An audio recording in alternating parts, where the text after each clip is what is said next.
මතකද මේට අවුරුදු 21කට කලින් සුනාමිය ආවා. කොන්ක්‍රීට් ගොඩනැගිලි බිල්ඩින් ගලවගෙන ගියා. තින්ත පතුරක් ගැලවුණු එක බුදු පිළිමයක් තිබ්බද? නැහැ.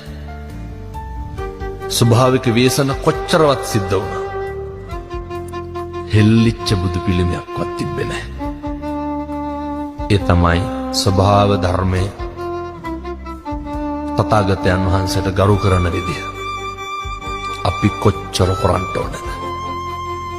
තථාගතයන් වහන්සේම දේශනා කරනවනේ කර්මය දැඩි වූ කලමා කුමක් කරන්නද කියලා.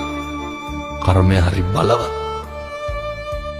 අපි හිතලා අපි කියපුවා අපි කරපුවා තමයි සැප පිණිසත් දුක පිණිසත් හේතු වෙන්නේ.